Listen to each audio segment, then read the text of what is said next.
السلام علیکم ورحمۃ اللہ وبرکاتہ۔ سامعین کرام، قال رسول اللہ صلی اللہ علیہ وسلم انما الاعمال بالنیات۔ رسول خدا صلی اللہ علیہ وسلم کا ارشاد ہے اور فرمان ہے کہ اعمال کا دار و مدار نیت پر ہے۔ ہم انسان جو بھی کام کرتے ہیں اس پر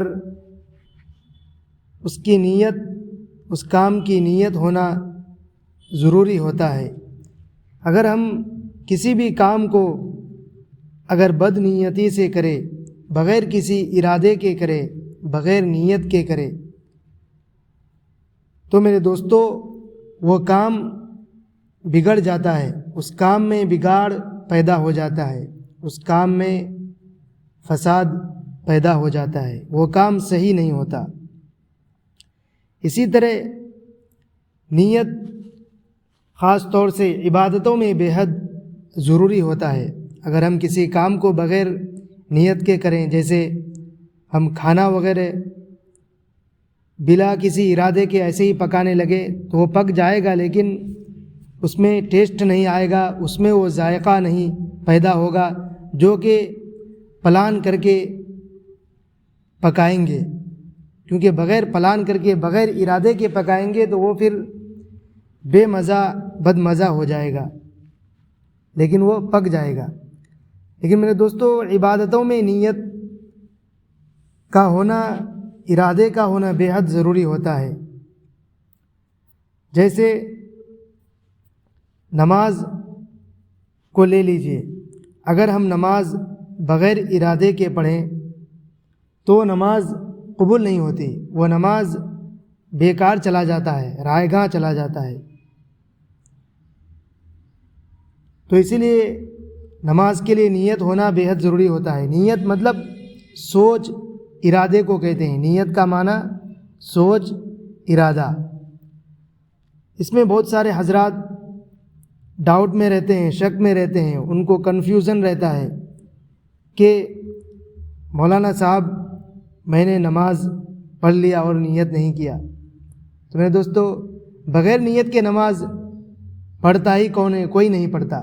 نماز کے لیے جب کوئی انسان نماز پڑھتا ہے تو وہ ارادہ کر کے ہی پڑھتا ہے کہ ہم نماز پڑھ رہے ہیں، کیونکہ نماز کوئی ایسا عمل تو ہے نہیں کہ وہ بیٹھ بیٹھ کر ہو جاتا ہے، یوں ہی بیٹھے بیٹھے انسان نماز پڑھنے لگتا ہے، ایسا نہیں ہوتا۔ نماز انسان سوچ کر کے، ارادہ کر کے ہی پڑھتا ہے۔ جب ہم گھر سے نکلتے ہیں نماز کے لیے تو وہیں پر ہم نے ارادہ کر لیا، گھر پر ہی بیٹھے بیٹھے ہم نے سوچ لیا کہ ہم نماز پڑھنے کے لیے جا رہے ہیں۔ تو یہ جو ہم نے ارادہ کیا، ہم نے جو سوچا، ہمارے دل اور دماغ میں یہ بات آئی کہ ہم نماز پڑھنے کے لیے جا رہے ہیں، تو یہی ہماری نیت ہو گئی۔ اب نماز میں کھڑے ہو کر ہمیں نیت کرنے کی ضرورت نہیں ہے کہ ہم 2 رکعت نماز پڑھ رہے ہیں، زبان سے کہنے کی کوئی ضرورت نہیں ہے۔ ہم نے جو دل میں سوچا کہ ہم 2 رکعت نماز پڑھنے جا رہے ہیں، 4 رکعت نماز پڑھنے جا رہے ہیں، یہی ہماری نیت ہو گئی۔ اب ہمیں نماز میں، مسجد میں کھڑے ہو کر الگ سے زبان سے نیت کرنے کی، جو کہ کتابوں میں آتا ہے، وہ ایسے ہی لکھی ہوئی لائنیں ہیں، نہ وہ قرآن سے اس کا کوئی تعلق ہے، نہ حدیث سے اس کا کوئی تعلق ہے، وہ بس ایسے ہی لکھی ہوئی لائنیں ہیں۔ نویت ان اصلی رکعتین، یہ تو میرے دوستو یہ ہر کسی کے دل میں یہ آتا ہے کہ میں کتنی رکعت نماز پڑھنے کے لیے جا رہا ہوں، 2 رکعت یا 4 رکعت، بس ہم نے جو سوچا وہی ہماری نیت ہو گئی۔ اب ہمیں نماز میں کھڑے ہو کر اس طرح کی نیت کرنے کی ضرورت نہیں ہے۔ اللہ تعالی ہم سب کو اس پر عمل کرنے کی توفیق عطا فرمائے۔